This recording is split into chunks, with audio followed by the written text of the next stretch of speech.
Hello, and Hello. welcome to another episode of David's Divergent Discussions. I'm your host, David Gray Hammond, and today I'm here with Priscilla, and we're going to talk about neurodivergent people and cults. So it could get dark, just a fair warning for people. Cults are not great. Nope. Um, we'll start with brief audio descriptions. I'm David Gray Hammond. I'm a mid-30s white Mediterranean male with a shaved head and a beard. I'm wearing thick-rimmed purpley grey glasses. I have a lip ring and an ear tunnel, and I'm sat in a very blue room next to the bookcase that every time I describe it, I say I will secure it to the wall, and I still haven't. So people are still counting down to the day when it falls on me. Priscilla, would you like to give a brief description? Myself or just how I look? Was it? Sorry. Whatever you want to, but Okay. how you look would be helpful. Okay. Yes. Yeah. I'm mixed race. I'm sort of brown, half Zimbabwean, half English, so brown skinned, and I've got short, cropped, dark brown hair, and I'm wearing sort of gold rimmed tortoiseshell ace and tape glasses. And what else? I'm wearing some some earrings, drop earrings, and I've got a turquoise top on, and I'm sitting behind a bookshelf of this is my mum's office, so it's not my books, but it's just a load of religious books. Actually, this is a religious room, I think, of all the religious books. But yeah. It's funny, my mum has one of those rooms as well, because she's a vicar. So if I do things out of her study, I'm just surrounded by theological books. Yeah, it's just like people just think I'm a born again Christian. It's like, no, this is my mum's books. So we're here to talk about neurodivergent people and cults, and I guess a good place to start. A lot of people have misconceptions about what cults actually are. So I wonder if you would mind sort of just in your own words explaining how you would define what a cult is. Great question. Thank you.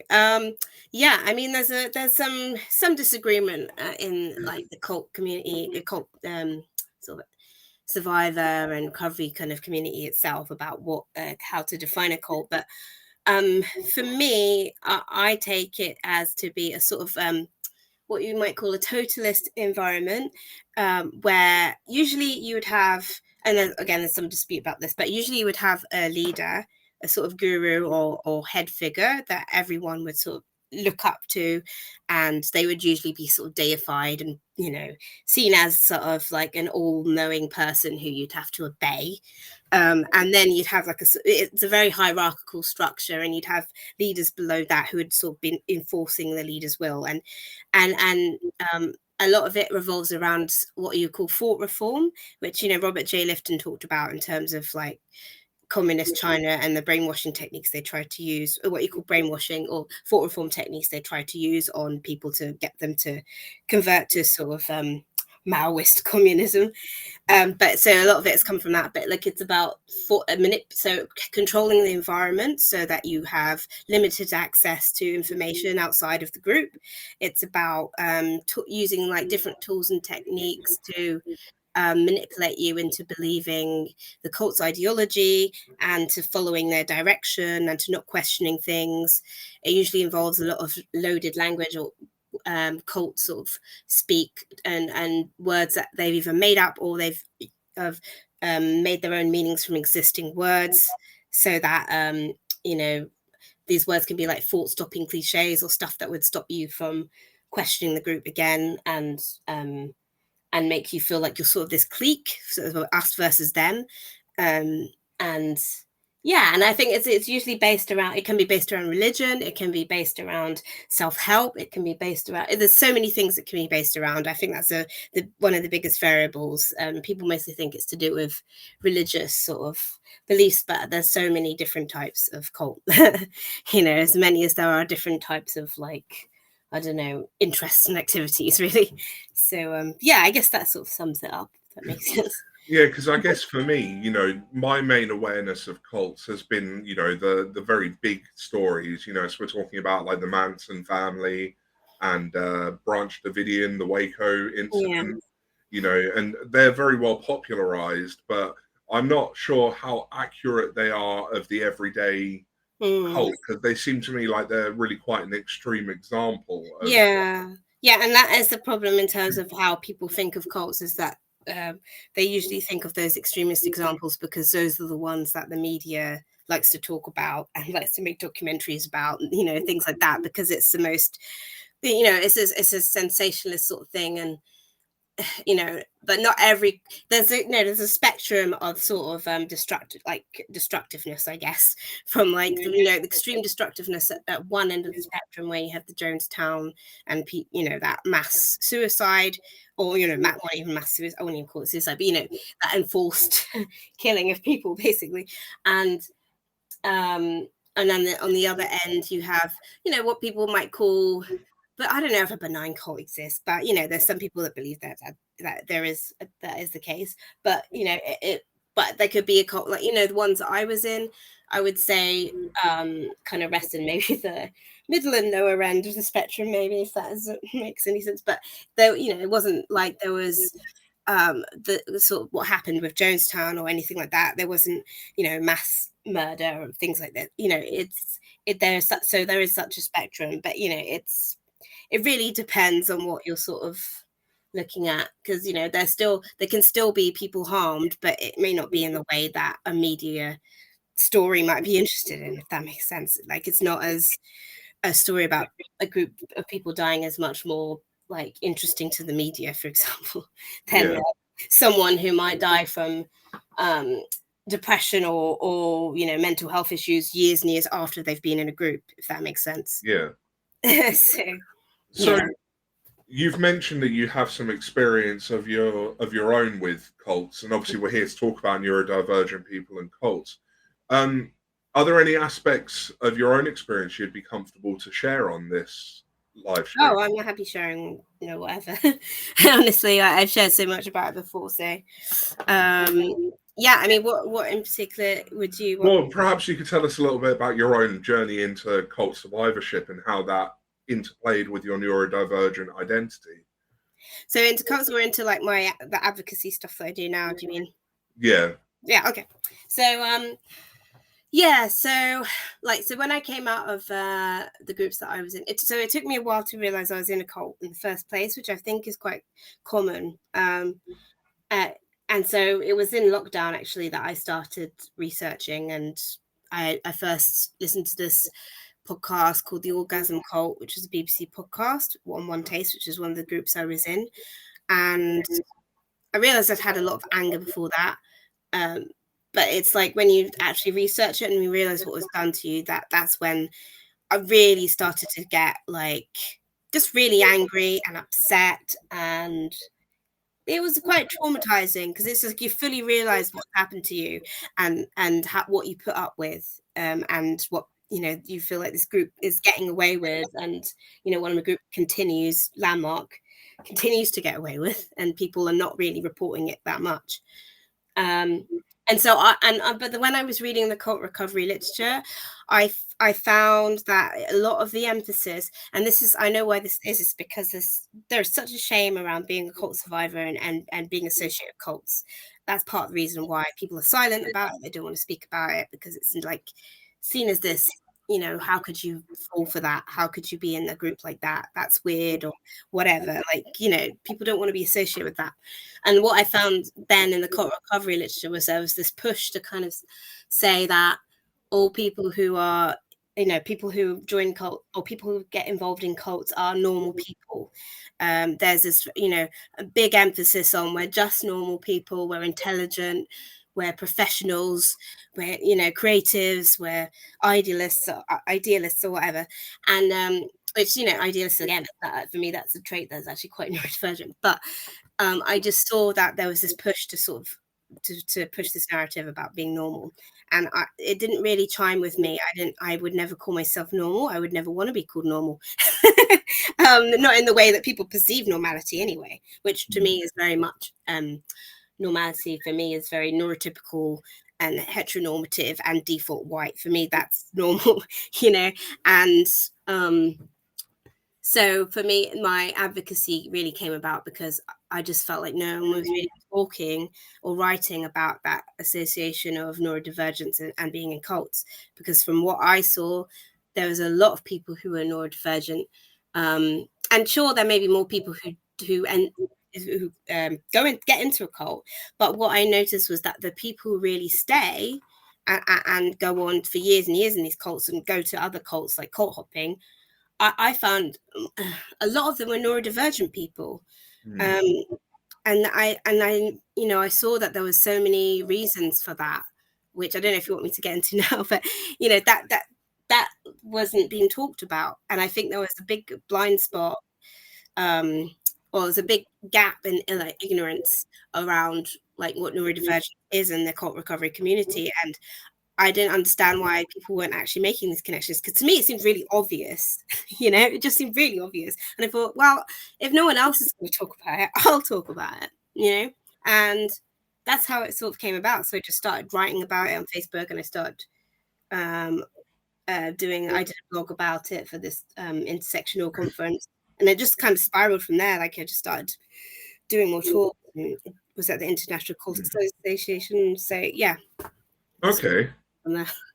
So you mentioned there's this sort of big gap in the knowledge around why neurodivergent people might get involved with cults. Now, for someone in my position, it almost seems kind of obvious that we'd be a bit vulnerable to this, because we're a community that desperately wants community. Yes, exactly. We can be very isolated, but I wonder if you might expand a little bit about some of the reasons you found why neurodivergent people might be drawn into cults.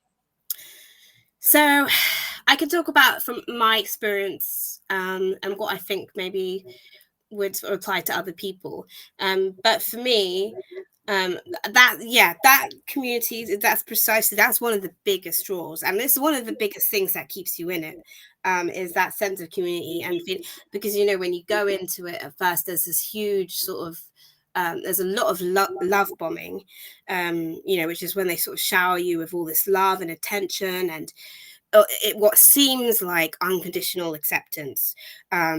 People saying, "Oh, Priscilla, you're so great, you're so amazing, oh, we love you, Priscilla, la la la." And when you've come from this mindset feeling like, oh, what's wrong with me, I hate myself, because I came into cults. That's another big factor, is that I didn't know I was neurodivergent when I was going into these cults. And so I was still trying to work out what's wrong, almost like quote unquote wrong with me. And I didn't have that insecure, like that inner self-esteem. I felt like I was a bit of a weirdo, almost like I was too much. I was called intense, and going into a cult, you meet so many other people who are just just as intense, I would say. Like, yeah. And I reclaim intense as a good word. Just for now, that.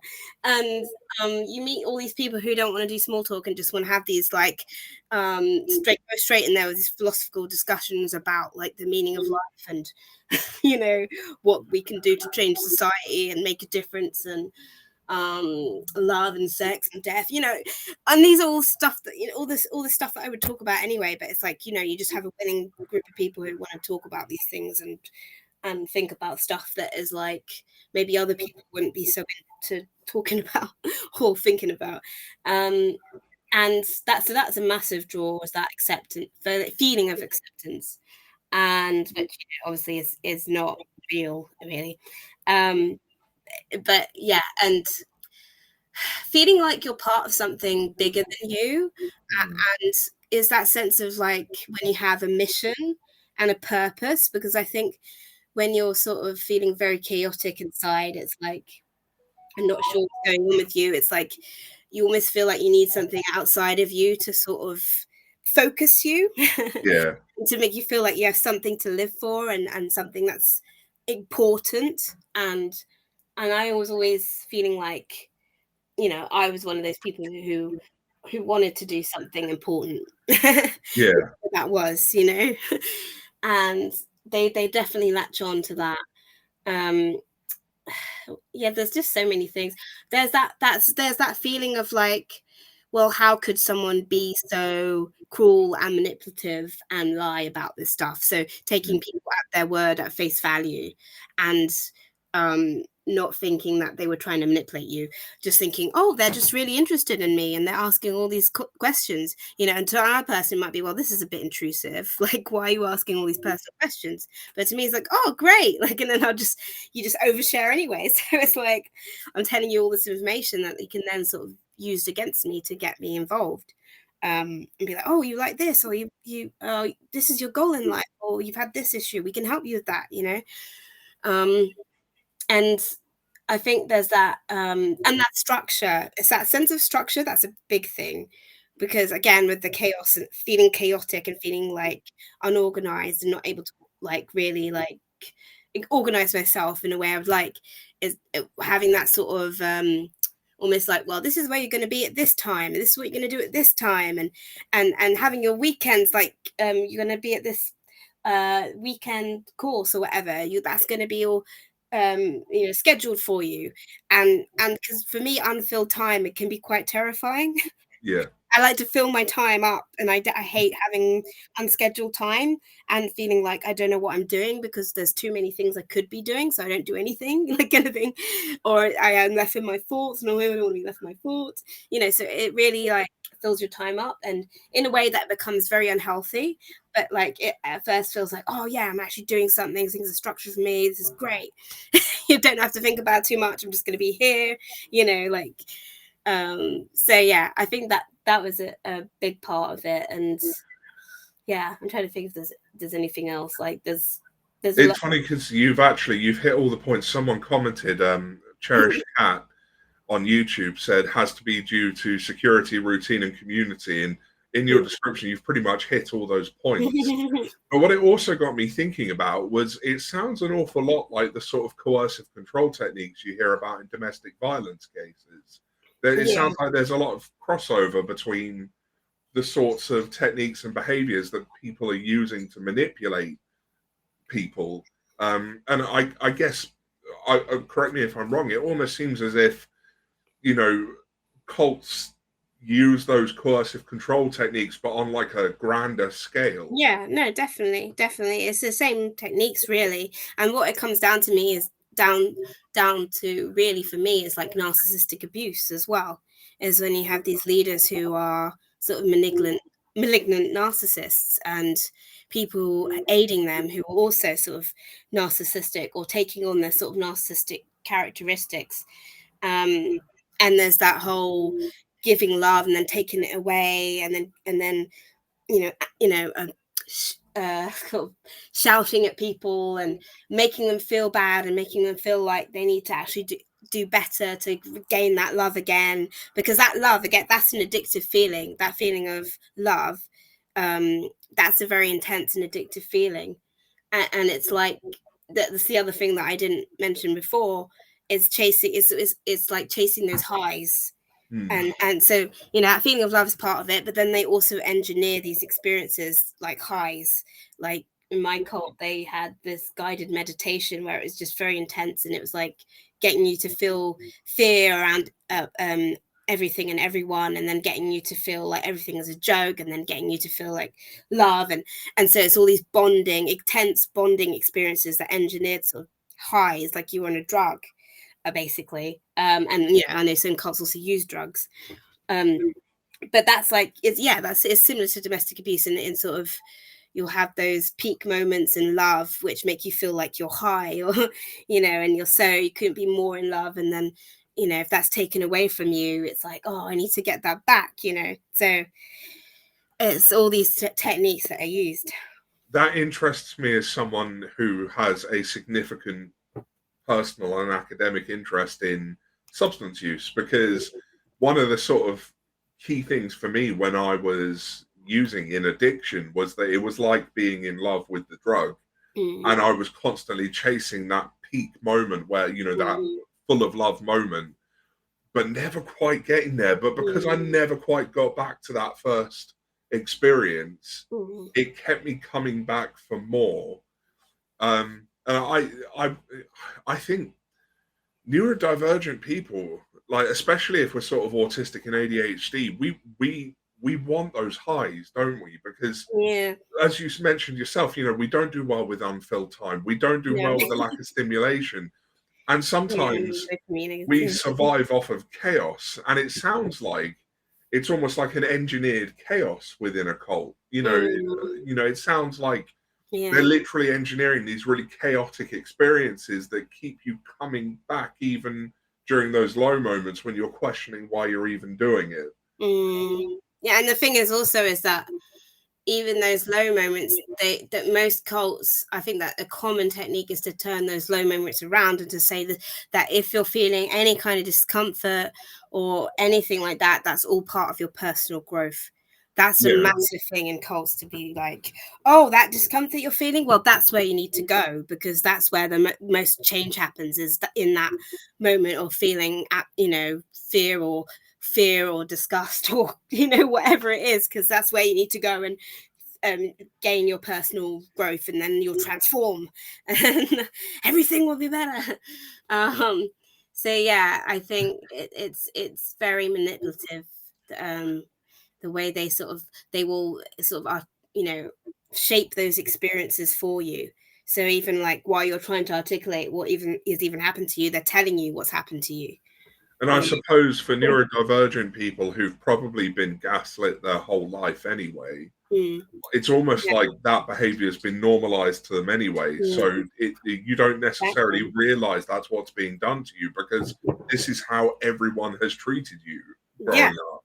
Yeah, no, exactly. And it's because I think one of the things I got from Landmark that I thought was empowering was this sense of like, I can take control of my life, because all of the time it was like I felt like out of control and like quite helpless a lot of times.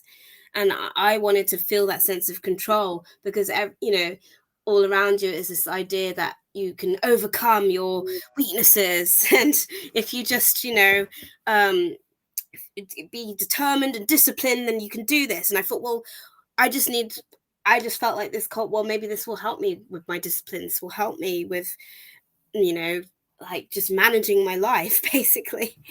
So yeah, I don't know what point I was but yeah, it's that sort of feeling that they try to get you to think, well, if you join a cult, then you will be in control, and you'll get what you want, and everything will be okay. And outside of the group, well, that's just chaos. That's the out there is just scary, and that is very real as a neurodivergent person, like you say, when the real world seems so hostile, and there's so many rules that are just unwritten and unspoken, and like just things seem so hard to get a job and to get a relationship, and everything just seems, and like, oh, we're offering you these 3 steps for transformation or whatever, and obviously it's not just 3 steps really, but it seems like, oh, there's a simple sort of guidelines for life that I can just follow, and that's great. Yeah. You don't get that in real life. And I think also, for neurodivergent people, if they're monotropic, which I haven't met an autistic or ADHD person so far who doesn't sort of have a monotropic approach to life. We've got that intense sort of hyper focus, and that's sort of encouraged, isn't it, in the cult landscape, because they want you to be entirely focused on what they're doing, what they want you to achieve. Yeah, it's like an advantage to them, that because other people, they may not go as intensely focused on this one thing, but when you're really in something, you're really in it, and it's hard to think about much else. I mean, it's just it's an asset to cults really, because they want someone with that absolute drive, and just that obsession, almost that obsessiveness about what they're doing, to be like going around telling, oh, this great group, you should join, they're amazing, you can't stop talking about it, and it's just everything, and that is a big asset to cults, definitely. Because autistic people in particular, if we find something that we think is amazing, we want to share it with people.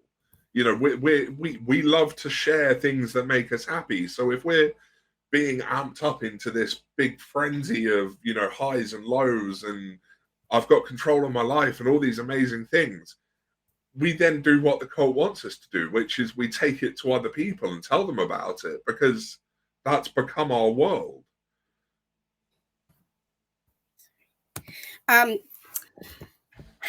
Yeah, it's just like, it's just one of those things that it completely takes over your life, and you can't really, in a way that it's like you just can't get another perspective then. And so it, people might say that, like, well, why couldn't you just look it up? Or like, why couldn't you just do some research, and like, why didn't you just listen to other people who are saying this is a bad thing? But when you're in that mindset, it's really hard to hear that. Yeah. And you just think, well, you don't understand, you're not in it, this group has changed my life, I was so depressed before, they made me feel great about myself. And those peak experiences and everything, that's what you remember. You don't, and that's what you think about, and you don't think, oh well, maybe actually this is about, like, maybe what they're saying is true, because you're just so in it.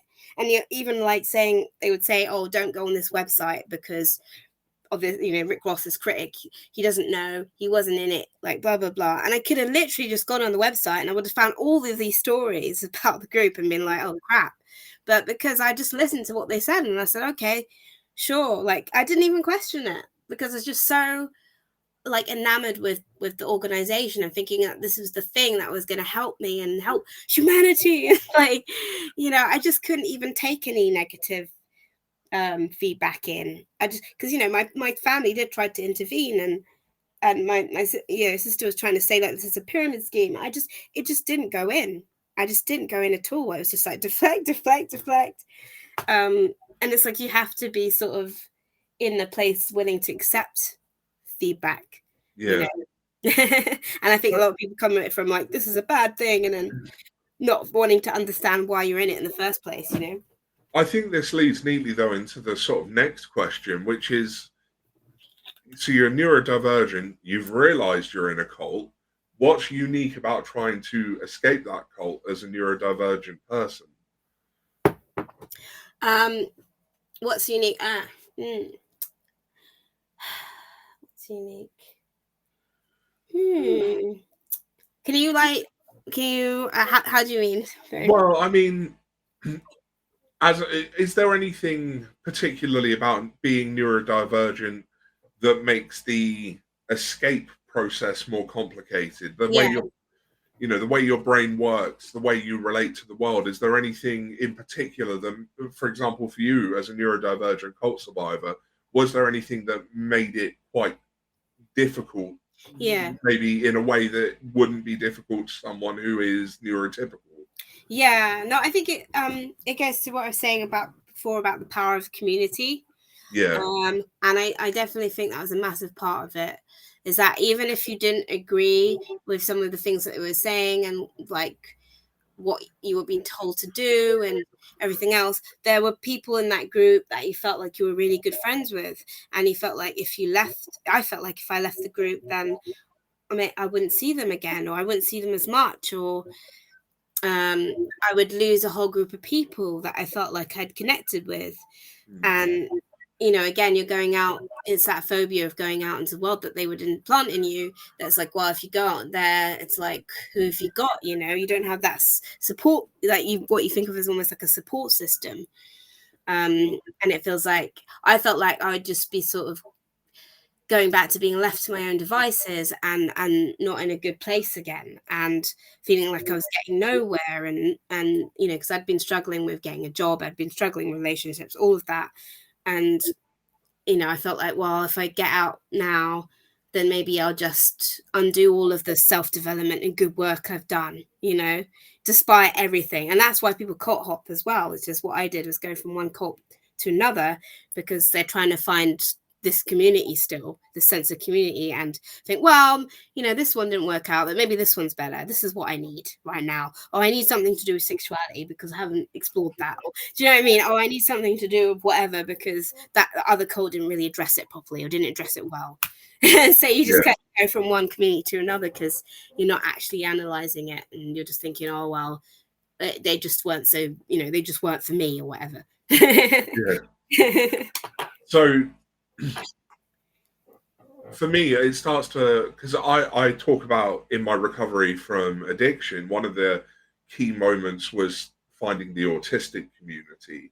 And I wonder if perhaps for neurodivergent cult survivors, whether finding neurodivergent community could be a, a good way of healing from that Definitely. experience. I think so. Yeah. For me, I only I only found out I was ADHD really after I left both of the groups and wasn't really involved anymore, and went traveling, and then finding the neurodivergent community. I mean, it made me realize so many things about myself, because my first cult, for example, the landmark, that was all about, a lot of it was about being in integrity and being on time, and so if you're not on time, then you have to restore integrity in the room and all this kind of stuff, like basically making you feel guilty for being unorganized. And I always wonder why, like, why can I do it sometimes? I can do it sometimes, and then other times I'm just out again, and I'm out of integrity again. And then so realizing about the neurodivergence, it made me realize, oh, okay, like there's a reason why I struggle so much with time management and organization, and why I'm so, like, I feel so intensely about stuff, and it makes much more sense. And so I guess if you don't have that, if you don't realize you're neurodivergent, then again, you'll be more likely to want to look for answers or look for something outside of yourself, like a community that could lead you the wrong way, down the wrong path, because you haven't really realized what it is you actually need, or what it is that is going to actually help you, rather than some sort of alternative healing, culturally appropriated whatever, like I don't know, like breath cleansing ritual, no idea. But like all the things that have been offered at the moment in alternative wellness areas. But yeah, so I think it's really important, and you find that community there, and you can feel like there is a community there that can accept you and understand you, and not everyone, of course, but like finding that group of people is really important, and knowing that you're not alone, knowing that there are other people like you that have the same values and believe just intensely as you do about stuff, and can have these also like amazing conversations. Yeah, that's really important. Yeah. Yeah, and It sounds like there's in Landmark, from what you've described, it sounds like there's almost like a neuronormativity going on. Don't be late, do this, do that. You have to do things this way. And like I talk a lot in my work about neuronormativity on like a societal scale, but this sounds like it's almost like what happens when you compress it into a group. yeah. And it sounds like a lot of the standards that perhaps this cult had were based around what they wanted people to be, regardless of how comfortable it was for them. Yeah, no, exactly. And I did talk, one of the talks I did, which I did at the International Cultic Studies Association, was talking about this idea of ideology, and how cults are a microcosm of a macrocosm of beliefs. So like how Landmark was very much the neoliberal sort of individualist cult, Yeah. and in that sort of neoliberal ideology, there's no sense of socioeconomic factors, right? Everything that happens to you is because you brought it on yourself. You have to take responsibility. It doesn't matter what that is that's happened to you, whether that's because of racism or ableism or misogyny, that crap has happened to you. It's like, if you try to even go there with saying, oh, these things happen that are like, not really in my control at all times, then it's like, oh, you're playing the victim, and it's a very like victim blaming ideology. And yeah, so there's a lot of ableism within that, which tells you that it's like you just have to overcome stuff with their sort of ideology and steps, and positive thinking almost. It's like, don't be so negative about stuff. You need to I don't know. It's that sort of very individualist thing where, we're not like, if I can't even imagine what they would say if you tried to say I've got ADHD or whatever. They'd probably just be like, oh, that's just your story. Probably. Or they would say, oh, well, that doesn't really matter, you're more than that, blah blah blah, you're making that into like your whole thing, kind of thing. Yeah. It's interesting because I've come across attitudes like this in sort of substance use recovery communities. You know, you shouldn't be angry at people for the awful things they've done to you because this is how it's your own fault. And, and it's interesting how these sorts of ideologies build up around vulnerable people. But not only do they build around vulnerable people, but their foundations are placed firmly in making vulnerable people feel responsible for the bad things that have happened to them. Yeah, and I think, well, I mean, let's put it in another way. If Landmark, or just let's put turn on the light, actually, it's a bit dark here, sorry. If these like cults and groups were actually to tell a more nuanced and complex story about what happens to us as marginalized people, then they would have to admit that their programs are not going to solve everything, wouldn't they? And what Landmark and the other cult I was in, one case, would do is just say, well, whatever problem you have, it doesn't matter how big or how small, just follow these steps, do these courses, and it will be transformed. And if it's not being transformed, that's your fault. That's because you're not following the steps, and you need to go and get coaching, or you need to do this course, whatever. You need to spend more time here. That's it, really. So if they were to say, oh, actually, there's some social factors beyond your locus of control that we can't really solve in a weekend course, and maybe it wouldn't be so appealing. You can almost see their own contradictions, though, when you look at it from the outside, where they've got this neoliberal, self-reliant ideology surrounded by this real one-size-fits-all approach of just do the things we say, and it doesn't matter what your individual circumstances are, your life will be fixed. Yeah. And I'm interested, I guess, in how do they hide that contradicting ideas when you're in it? Like, how do they obfuscate that truth that they contradict themselves? So is that idea that, so it's like you're all your own fault, whatever happens to you, but yet they still have a power to change your life? Is that what you're talking about?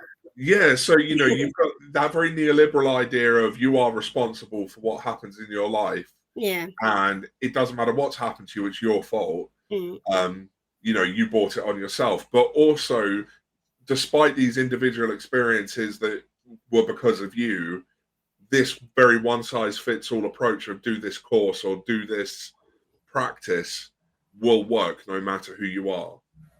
That's interesting. I haven't really thought about it in that way.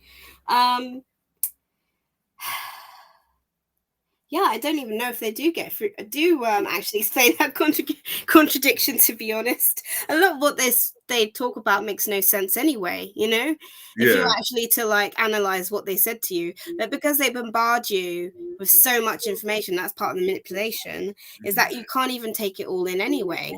Yeah. And then if you try to sort of understand it, then they'll just confuse you further by giving you contradictory explanations about stuff. It's like, okay, I'll take one example.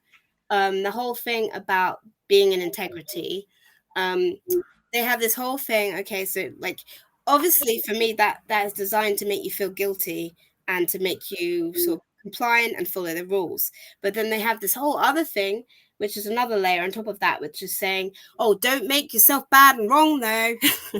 Yeah, don't make yourself bad. If you're out of integrity, are you making yourself bad and wrong? So then if you're feeling guilty, then you're making yourself bad and wrong, and then you're feeling even worse because then you're not meant to make yourself bad and wrong. And so it's just you going around in circles with their sort of closed logic.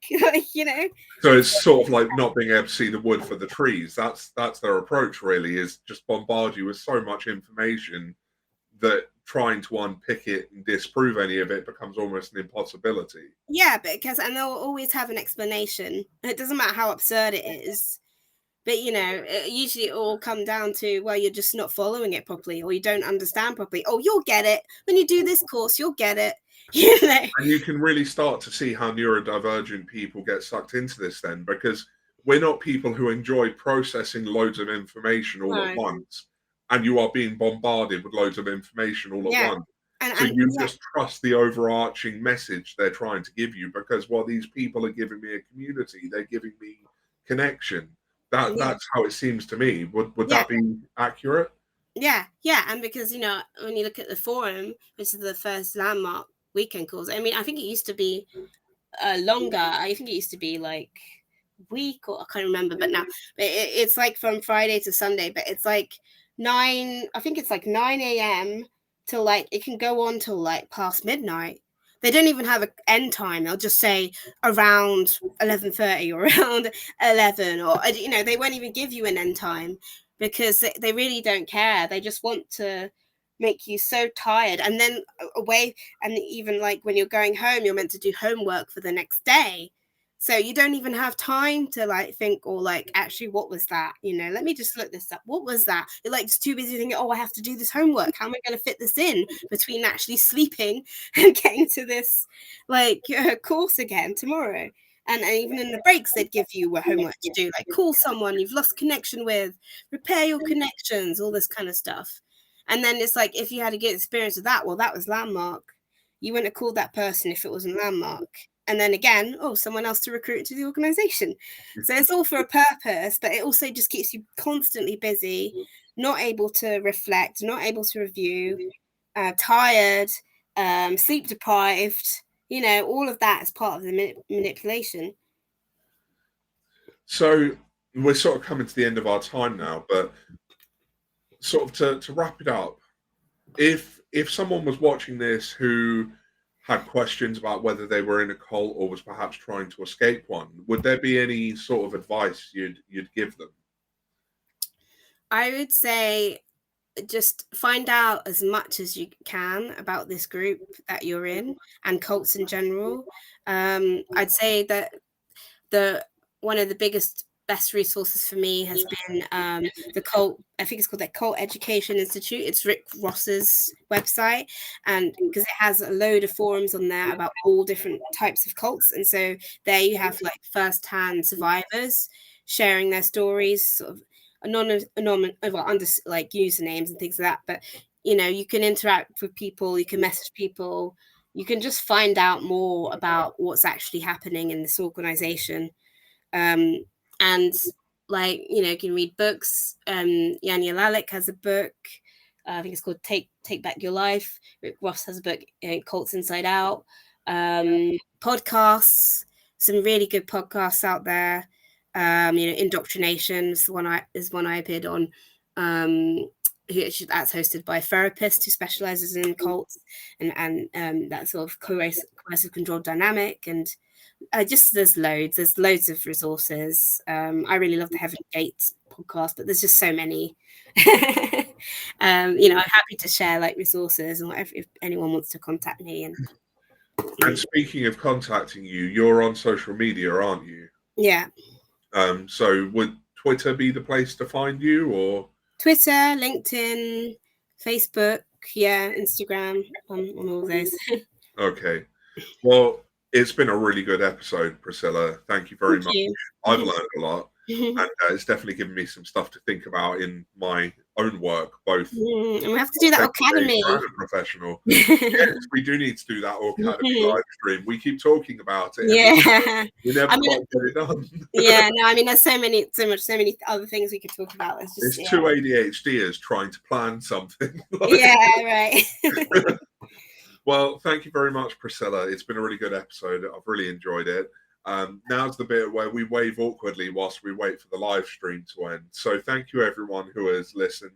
And next week, we're going live to talk about the new mental health bill, which is coming in to replace the original Mental Health Act. And we're going to be thinking about how that's going to impact upon autistic people. That's with Rachel Gavin. It should be a really good episode, so please do make sure you check it out. Also, I will be live on Academy tomorrow evening, so that's Wednesday the 6th. of September 2023. So yeah, please do check those out. And in the meantime, thank you for listening. Goodbye. Thank you.